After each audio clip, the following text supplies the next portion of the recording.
This map outlines the footprint of the 2026 World Cup.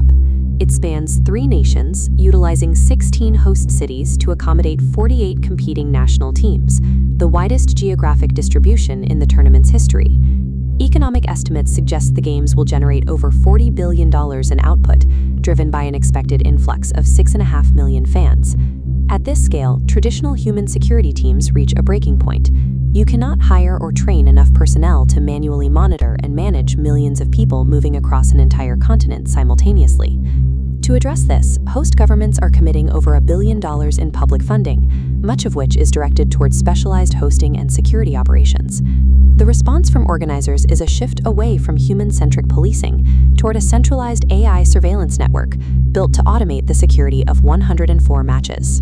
For the fans in the stands, the 2026 Games mark a transition from a traditional sporting event into a massive exercise in centralized data collection. This data collection begins at the stadium gate. Venues like Mercedes-Benz Stadium in Atlanta are deploying the go-ahead entry system to process tens of thousands of fans per hour. To enter, fans trade their biometric data, specifically a facial scan, for ticketless access. The system compares their live face against a registered digital code in seconds. Once inside, the tracking continues via the Smart Wayfinding app.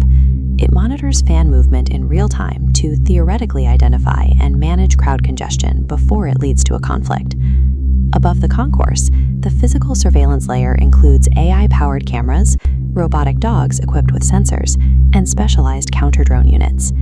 Even the players are subject to this monitoring. FIFA's AI Pro system tracks biometric data from wearable sensors on the pitch, providing coaches and internal analysts with real-time physiological performance metrics. The stadium has been re-engineered. It is no longer just a venue for a game, but a facility designed to convert every physical movement into trackable, quantifiable data. That data doesn't stay local. It is funneled to Lenovo's Technology Command Center in Miami, where technicians monitor a unified dashboard of the entire tournament. This hub coordinates the ingestion of real-time inputs, facial recognition matches, live crowd dynamics, and social media posts, beaming in from all 16 host cities at once. Because no human team can parse millions of data points per match, the system relies on AI to automate logistical and security decisions, often removing human oversight from the immediate response. But when algorithmic security is deployed at this scale, errors are no longer isolated incidents. They become systemic. We have seen this fail before.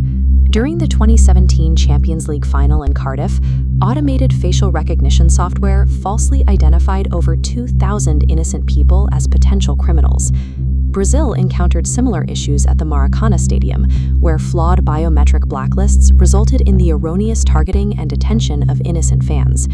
By centralizing security through a single AI hub, organizers risk amplifying these biases, turning a software glitch into a real-world, unjustified detention in any of the 16 host cities.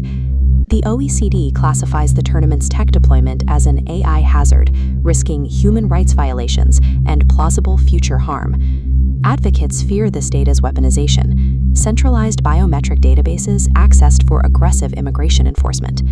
Additionally, these opaque algorithms, often trained on biased datasets, risk embedding racial profiling. Historically, the security infrastructure for mega events has a habit of becoming permanent.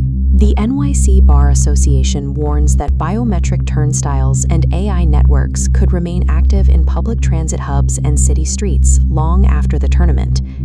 The tournament's logistical urgency creates a window to install surveillance networks that would typically require years of public debate and legislative approval. The lasting legacy of 2026 likely won't be the trophy lift, but the quiet, permanent normalization of mass surveillance in our daily lives.